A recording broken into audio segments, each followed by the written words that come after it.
아멘. 오늘도 이음 예배에 나오신 우리 모든 성도님들과 우리 청년들을 사랑하고 축복합니다. 오늘 이 오후의 시간도 하나님의 은혜가 가득하시기를 주의 이름으로 축원드립니다. 여러분 식사 맛있게 하셨습니까? 예. 특별히 이번 주 중에 설이 있잖아요. 그래서 앞뒤 좌우 옆 사람들과 함께 이렇게 한번 인사해 볼까요?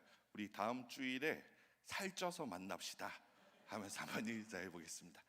네, 시작. 네. 그런데 이게 저한테는 인사하시면 안 됩니다. 저한테는. 저는 큰일 나기 때문에 저는 이제 그만 찌고 싶습니다. 여러분, 살아가다 보면 우리가 어려움을 당할 때가 있잖아요. 뭐 물질의 어려움이라든지 아니면 관계의 어려움이라든지 상황적으로 안 좋은 일이 계속해서 생긴다든지 우리가 어려움을 겪을 때가 있어요.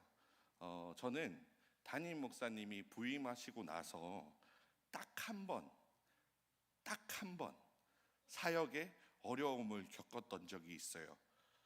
뭐 많은 분들이 강도사 네가 요새 무슨 어려움이 있나 이렇게 생각하실 수도 있습니다. 담임 목사님 잘해주시지, 또 전사님 새로 오셨지, 또 우리 성도님들 속 안 썩이지, 그래서 네가 요새 무슨 어려움이 있나 이렇게 생각하실 수도 있습니다. 저도 요새 참 행복한데요. 작년 연말에 저에게 딱 한 번 어려움이 찾아왔어요. 그때가 언제냐? 제가 자료 화면을 준비했는데 한번 띄워주시겠습니까? 저 때. 이때 개인적으로 참 어려웠습니다. 이게 사진을 보면, 여러분 사진 한번 보시면 명확하게 구분이 되지 않습니까? 중간에 이제 계신 분은 누군지 잘 모르겠어요. 중간에 계신 분은 누가 봐도 이제 자발적으로 하고 싶어서 하시는 분이고, 이제 양옆에 계시는 분들은 누가 봐도 시켜서 하시는 분들이거든요. 마치 도살장에 끌려온 소처럼. 저는 또 왜 이렇게 소처럼 보이는지 모르겠어요. 부끄러우니까 잠깐 내려주시고요. 조금 있다가 다시 띄워주십시오. 이 사건의 발달은 이렇습니다. 성탄이 다가올 때쯤 우리 목사님께서 교역자 카톡방이 있어요. 교역자 카톡방에 글을 올리셨어요. 내용인 즉슨 이번 성탄 발표회 때 교역자들이 분위기를 좀 띄우면 좋겠다, 그러시면서 하시는 말씀이, 교역자들이 옴브리뉴 댄스라고 혹시 들어보셨습니까? 옴브리뉴 댄스를 이제 추자고 처음에 이제 말씀하신 거예요. 근데 여러분, 저는 정말 다 할 수 있는데 제가 이 댄스만큼은 취약하거든요. 그래서 제가 목사님, 옴브리뉴는 좀 무리입니다. 옴브리뉴는 아니 됩니다. 그때 제가 처음으로 목사님 말씀에 불순종한 거예요. 그래가지고 이제 전사님이 중재를 하시면서 새로운 곡을 찾아주셨어요. 근데 전도사님이 찾은 건 그나마, 어차피 해야 된다면 그나마 이건 좀 하겠더라고. 그래서 이제 곡은 전사님이 찾아준 걸로 정했어요.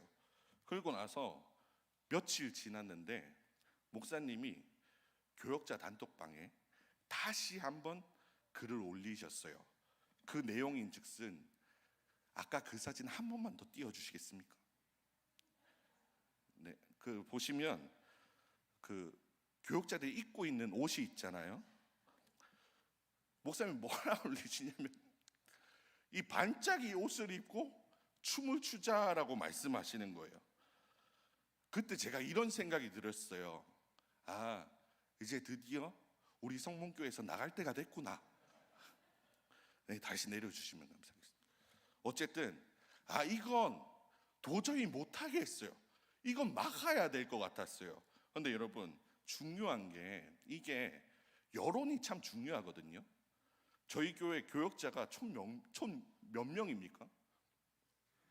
세 알려야 됩니까? 이거 3명 있잖아요. 교역자가 3명. 그래서 지금 목사님은 입자파, 나는 실타파, 이렇게 이제 두 파가 이제 갈린 겁니다.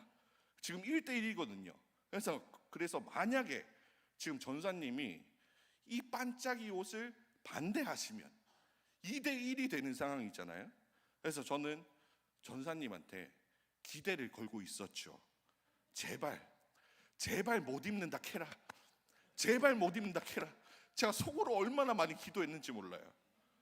그때 전사님한테 카톡이 왔어요. 마침 뭐라 보내셨냐면, 저는 목사님 뜻에 따르겠습니다.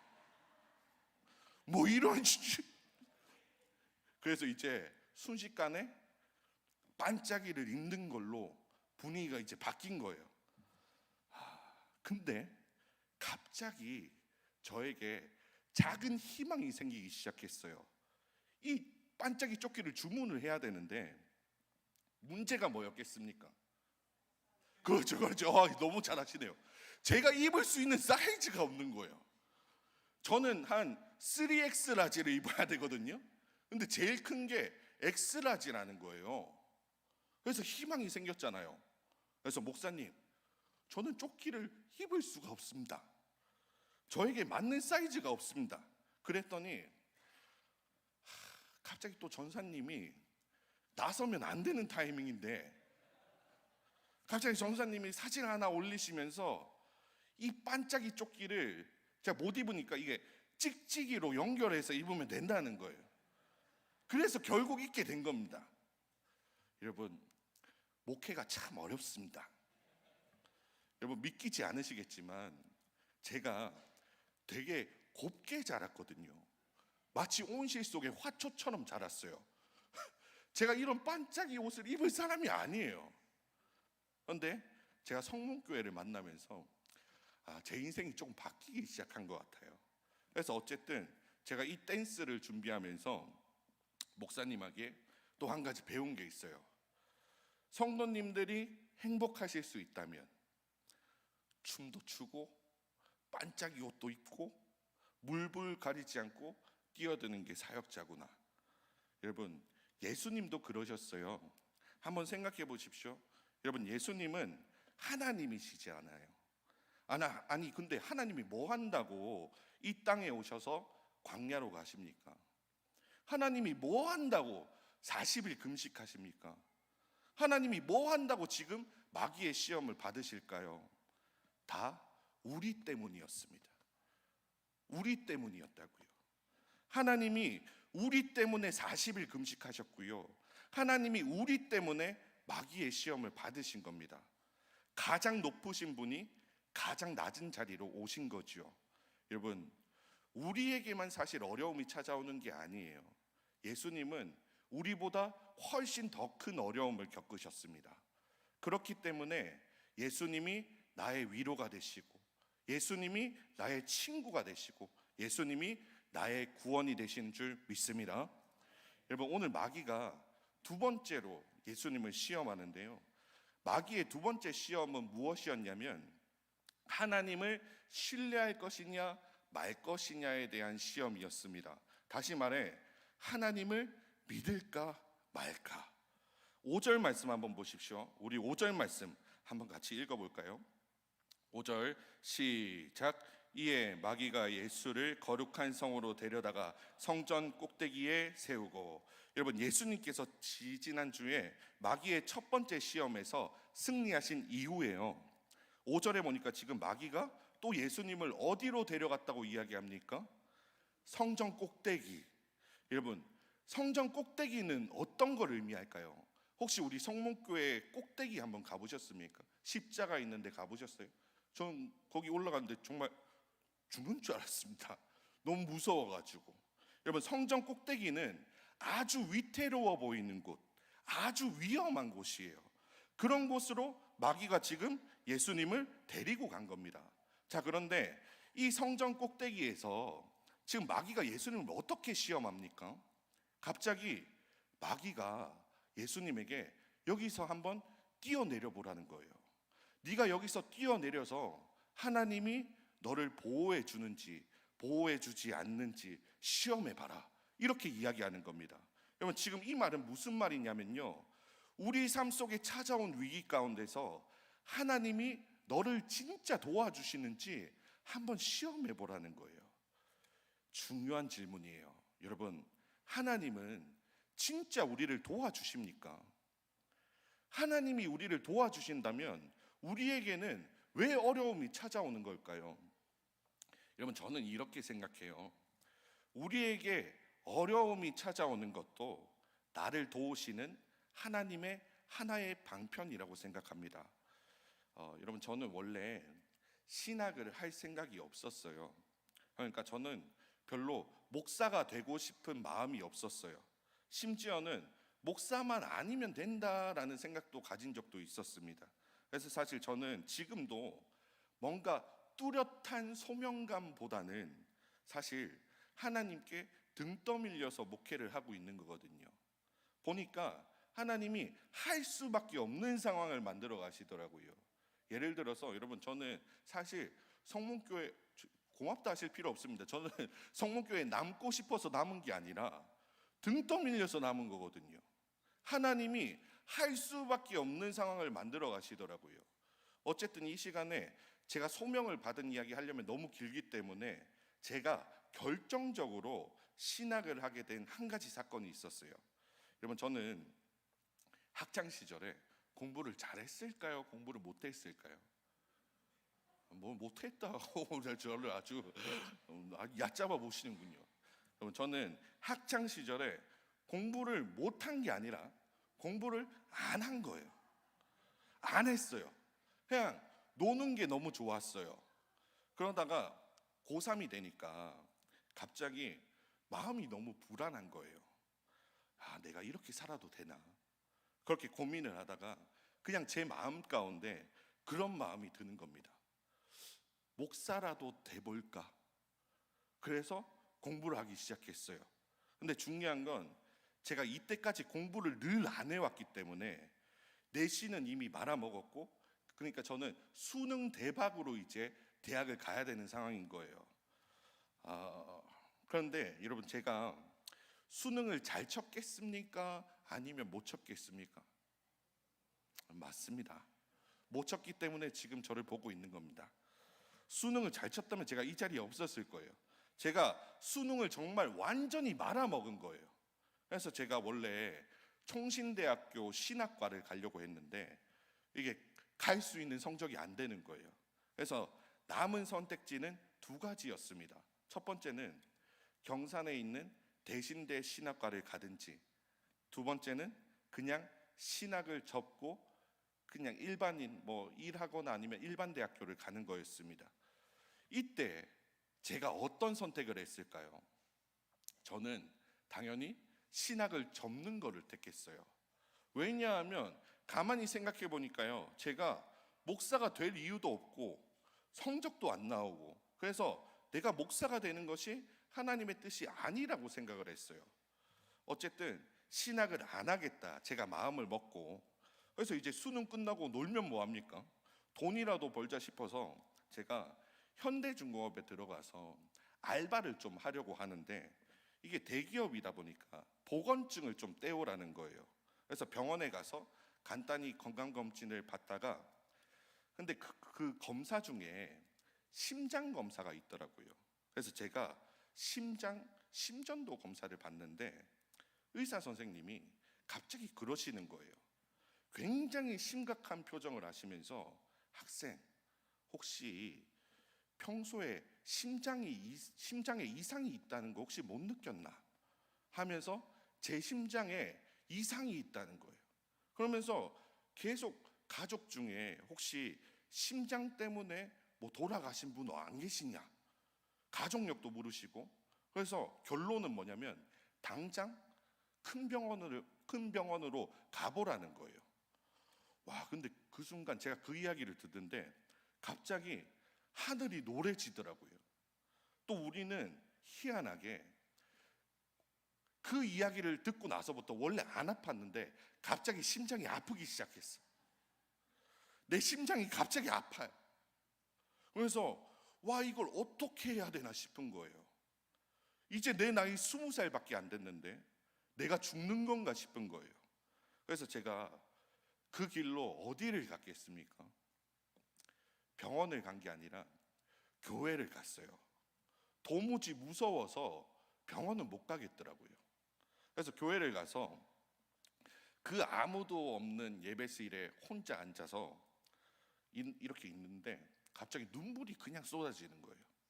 하나님, 나이가 아직 20살밖에 안 됐는데 죽기 싫습니다. 살려주십시오. 그냥 한참 동안 울었던 것 같아요. 계속 울다 보니까 몇 시간이 그냥 지나가더라고요. 근데 갑자기 제 마음속에서 그런 고백이 나왔어요. 하나님, 저를 살려만 주신다면 주를 위해 무엇이든 다 하겠습니다. 살려만 주신다면 주의 종이 돼서 하나님을 위해 내 몸과 마음을 다 바치겠습니다. 그렇게 기도를 했어요. 그리고 그 다음 날 그 울산에 있는 심장만 전문적으로 보는 큰 병원으로 제가 찾아갔어요. 그래서 뭐 사진도 찍고 뭐 심장 초음파 검사도 하고 뭐 여러 가지 검사를 했습니다. 근데 의사 선생님이 한참 이렇게 검사를 하시다가요, 갑자기 이럴 수가 하시면서 엄청 놀라시는 거예요. 그러다가 갑자기 밖으로 나가세요. 그래서 제가 속으로 왜 그러지? 뭐 진짜 큰 병인가 싶잖아요.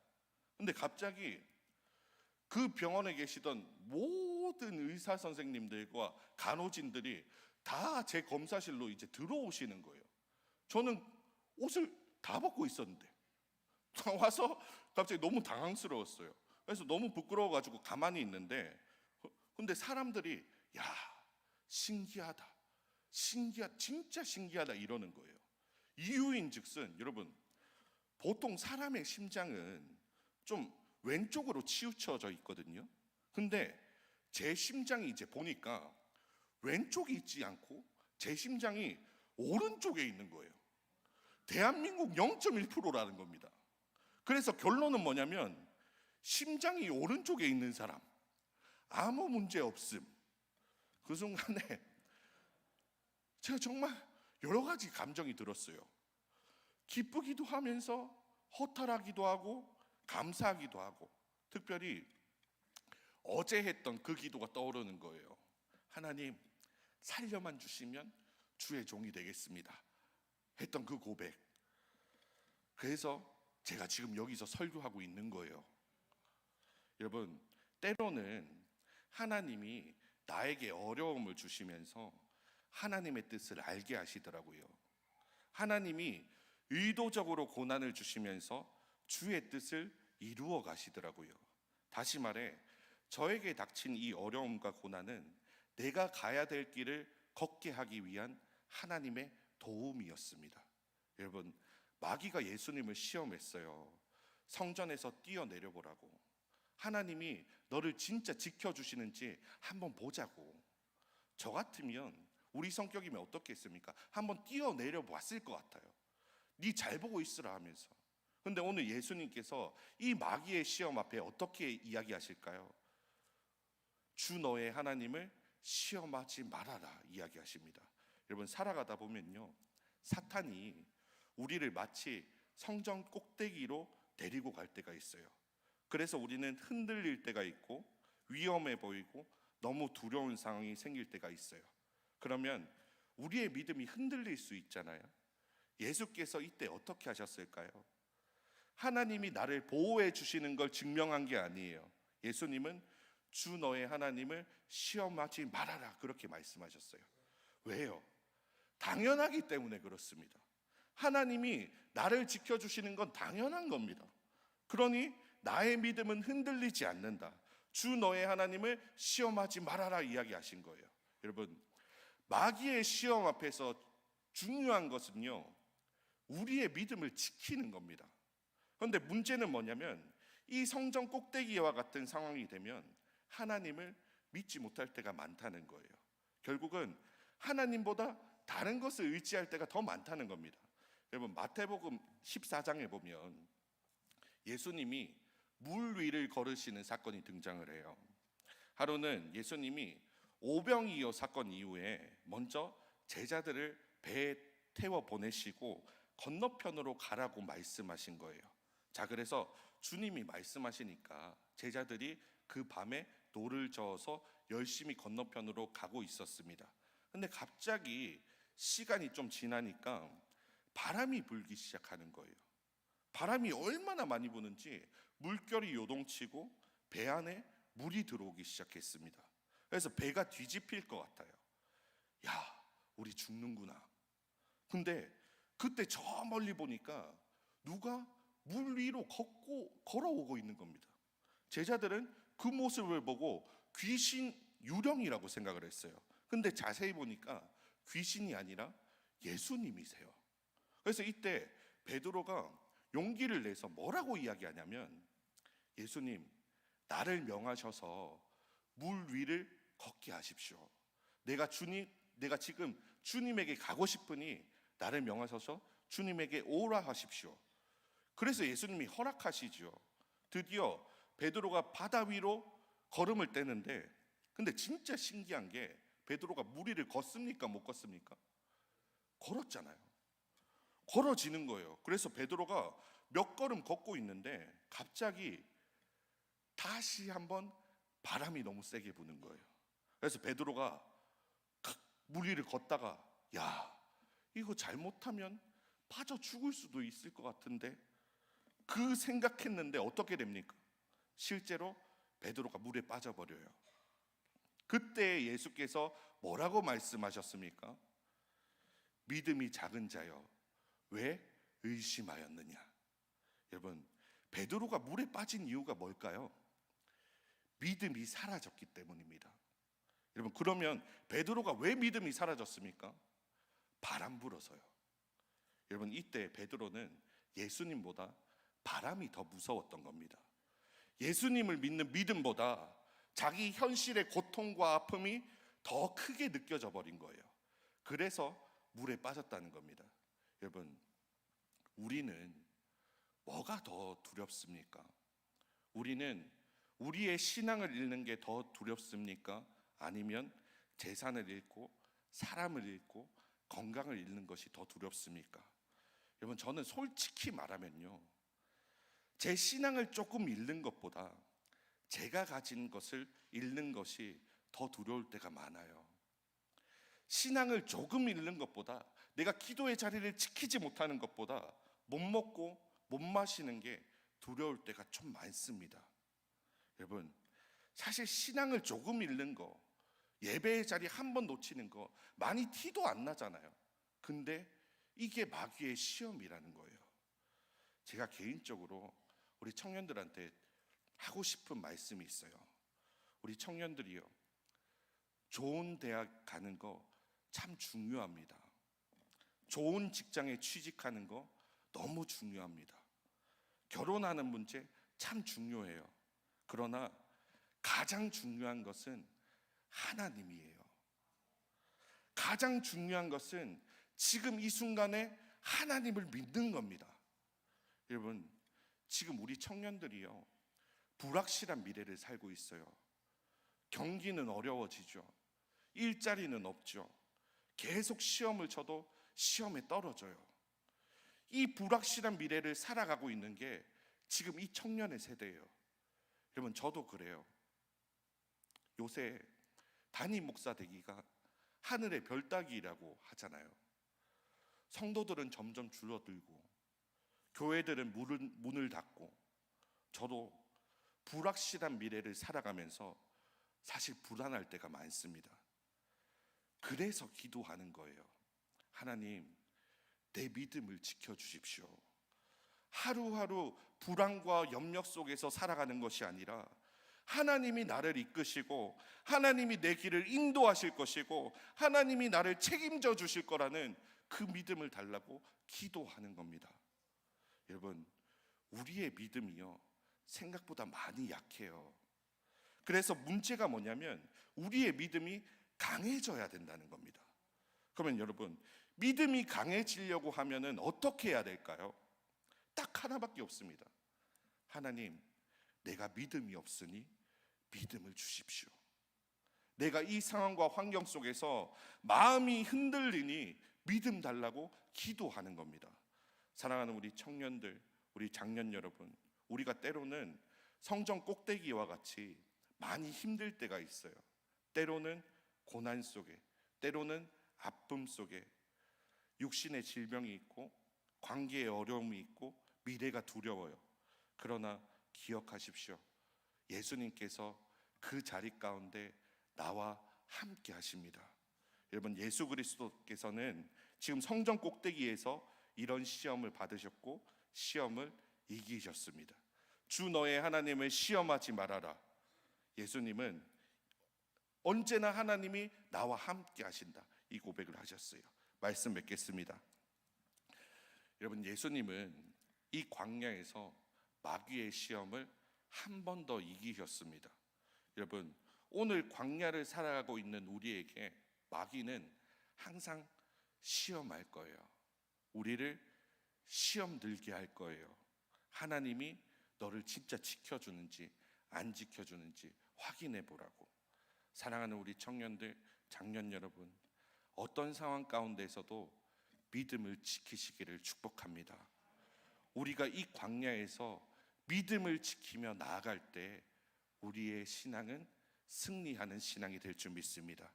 여러분, 2025년 앞으로 우리 성문교회에 어떠한 일이 펼쳐질지 모르겠습니다. 그런데요, 좋은 일만 있지는 않을 거예요. 분명히 시험이 찾아올 거예요. 시험 들 일이 일어날 거예요. 그러나 그 가운데서 믿음을 지키십시오.